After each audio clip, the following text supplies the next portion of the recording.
Hello, YouTube friends. Jamie Hepworth here, and today I want to talk a little bit about homeschooling, or rather, home education. On my Facebook page a little while back, I posted about the importance of not only pulling our kids from schools, from government schooling, but all forms of schooling. That our approach in schooling, right? That there's somebody who has information and they're going to tell you what to think and how to think is so damaging. And it's kind of a psychological manipulation of children that we don't even think about. And it really grooms them to live a life of subservience. When we take them from the home and we not only take them from their homes, we remove them from culture, we remove them from the organic social human interactions, and we divide all of the subjects. There's really a splintering that happens as we do that. One of the Facebook acquaintances that I have did not like my post at all. She tried home educating her children, homeschooling her children, and she was really stressed out and very psychologically distressed, actually, because of the whole situation over the last couple of years. She was forced into it. She felt like she was forced, her time was taken, and this was a nightmare for her. And so she did not like did not like this suggestion of home education being important towards any greater end. And she was really working on my post to attack me a little bit, and also my approach to education, saying, just use a made-up curriculum. Yeah, I do. Like that was a bad thing, And so I was just curious. And you're not going to have your kids go to college. You're not even going to be able to go to college. These, of course, are conversations that we can have. Lots of kids who are home educated go to college if they want to. Actually, they are pretty unique and widely accepted into colleges. And that is not a limiting factor at all. And you don't have to use a pre-boxed curriculum to do that. You could have a made-up curriculum and go to college if you want to. But I digress. Something that she said that I thought was very interesting and that I want to talk about today. I asked her this question, she's like, if we don't school our children in this way, then we're not going to progress. And that really stood out to me. So I said, oh, well, what are we progressing towards? What is the thing that we're trying to progress towards? And she said, knowledge. It was just a one-word answer. And I thought a lot about that, in the Genesis story, with Adam and Eve, they have a desire to partake of the fruit of the tree of knowledge of good and evil. Right? And there's a kind of knowledge in that. It moves us forward, maybe down and forward, according to my understanding and interpretation of the story of Adam and Eve.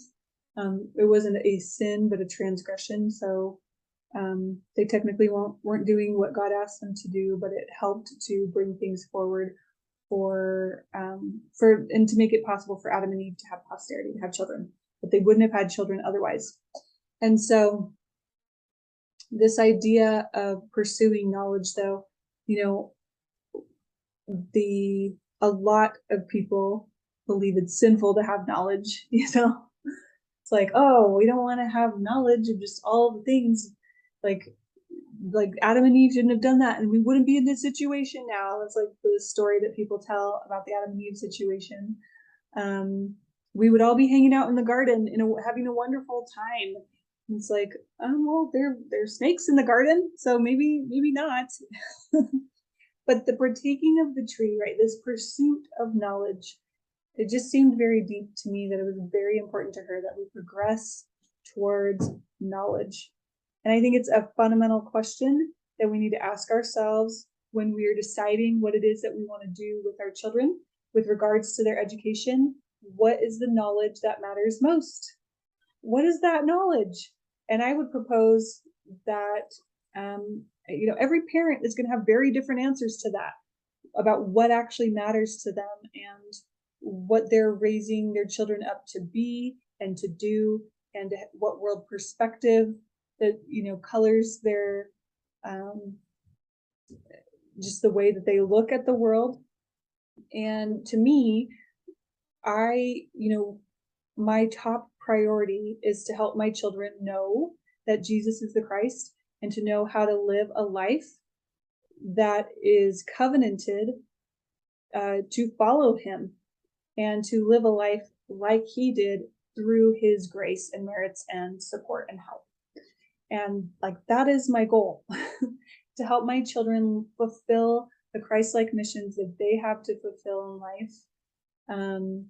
And I don't really care that much about the progress of all the kinds of knowledge, right? There can be knowledge of good and of evil. Like, do I need to see the fruition of all of the evil kinds of knowledge? No, I really don't. I don't really need to focus on that aspect in raising my children, because that isn't where we're headed, right? The outcome that I'm seeking is a different outcome than knowledge for knowledge's sake. And I think, even the way that people choose the books in their home, it's kind of like, oh, well, if my kid's reading a book, then it's good. Is it good? Does it matter that we're just doing something that looks like studious? Or are there higher and holier ways of thinking and acting and engaging with the world that can not only, make sure we're provided for, as the lilies of the field, and can also fulfill this purpose of coming to know God? I would very much argue and make, well, I don't need to argue. Everyone's going to do whatever they want. But I would make the case and invite everybody to consider the idea that these sorts of spiritual outcomes of knowledge of the love of God, right? That is the tree that is in the Garden of Eden that is blocked off from Adam and Eve after they go out into the wilderness. There's a cherubim and a flaming sword that are put to guard the tree of knowledge, or the tree of life, right? But the tree of life in the allegory of the Book of Mormon is the fruit of it is the love of God. And so really that is the journey that we want our children to take. Like, how do we understand this journey towards the love of God? And, I went to BYU in Provo for my undergraduate degree, and I studied German literature. It was great, loved it, had a great time. But I heard a lot of criticisms from people that, like, there's attitudes about BYU, and like, there's, whatever your perspective is on BYU, I honor and acknowledge it because we all have perspectives on it. But I had a really great time, and something that I loved and some people really hated was the idea that at BYU we would pray right before we started a class, and we would ask spiritual questions about secular topics, and we would be looking for spiritual truths in the content that we were learning. And that was such a delight to me. Like, that's an experience that I wouldn't have had going to any other college location, really, unless they were also a private university, that had similar religious values and ideas as I do. This asking of questions about spiritual things and the benefit of understanding secular things as a means to greater expansion and understanding of spiritual knowledge. In the Doctrine and Covenants, it talks about how we should seek learning by study, out of the best books, words of wisdom, and also by faith. And so there's two pieces here, right? We have study out of the best books and then study through faith. And to me, faith is really, well, that's a big question. It's like, what is faith? I think faith is the active co-creation with God through the embodiment of trust and hope in whatever he puts on our heart to bring forth, namely a Christ-like mission, a desire, a willingly offered mission to fulfill. And we do that through study too. And part of that study is understanding what other people have done to fulfill those missions, and the kernels of understanding that other people have gained that we can, receive and honor and look at. Part of how we're able to fulfill things with faith is through the stimulating and feeding wholesome, beautiful ideas and images to the imagination. And a lot of what the world puts out is it leaves things to be desired. I'll say that. We've gone in the trend of like really having low quality art and low quality texts that are supposed to be the food for our minds.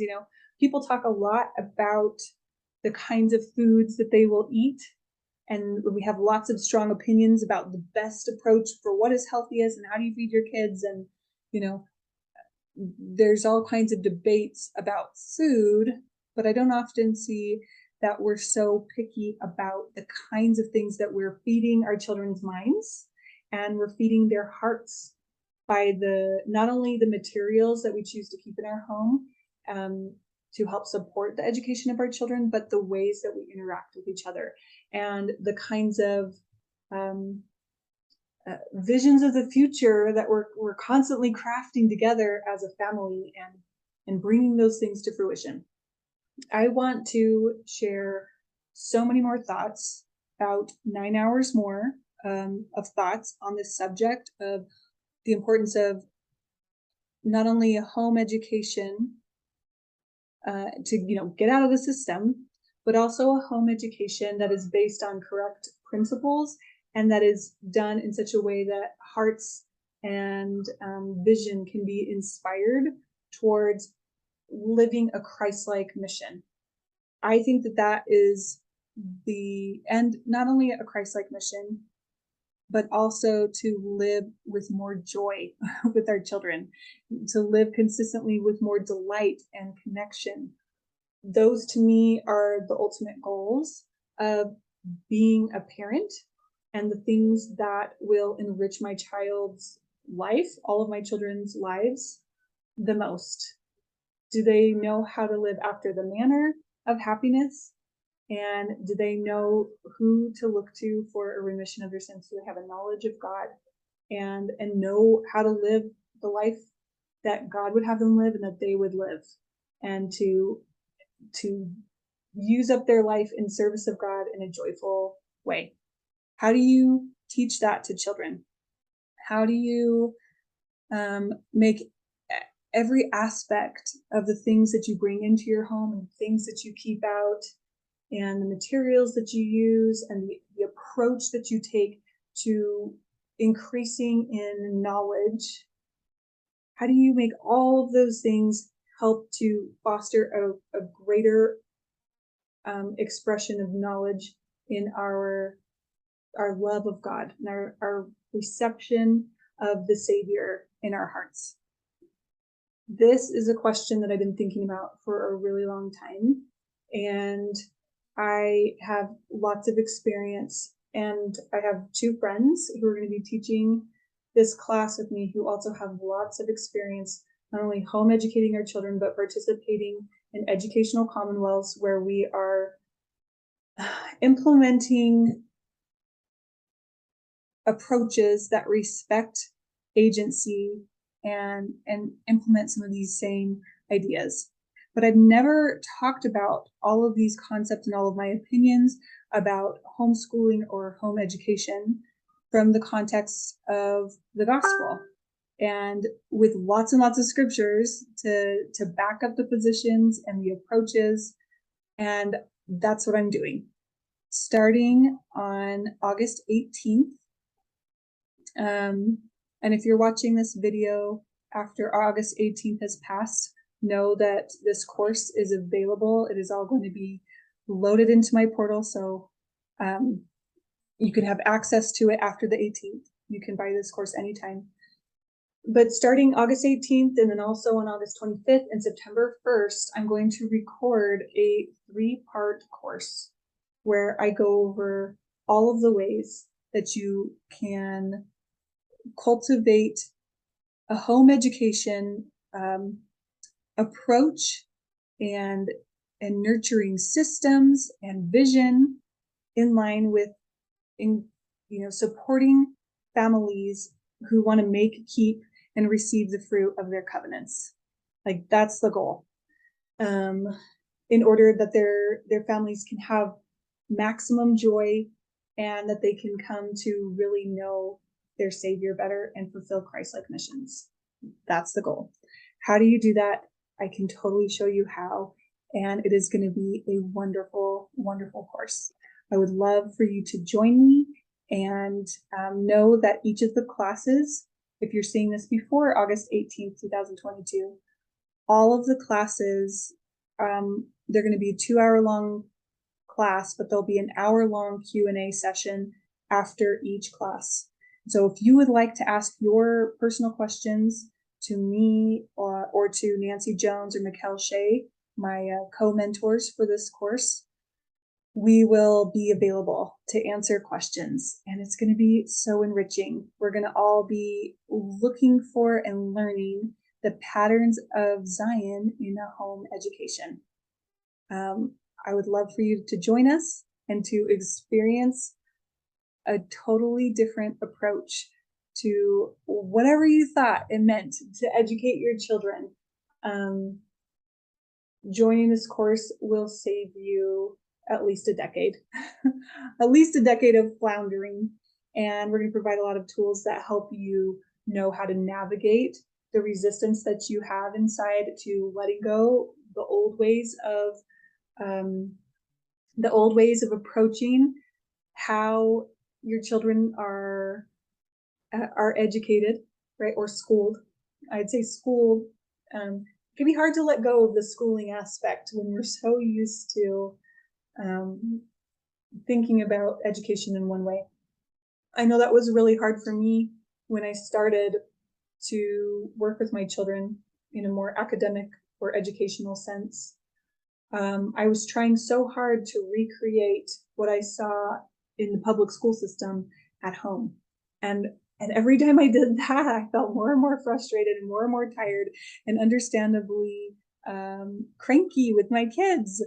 And that is not the goal of a home education. And if you're frustrated about something in your home education, then this class is going to be so wonderful for you, because you're going to have a lot of tools to be able to assess what matters and what you can let go of, so that you can actually reach the true goals that you have with your children, and do it all with so much more joy.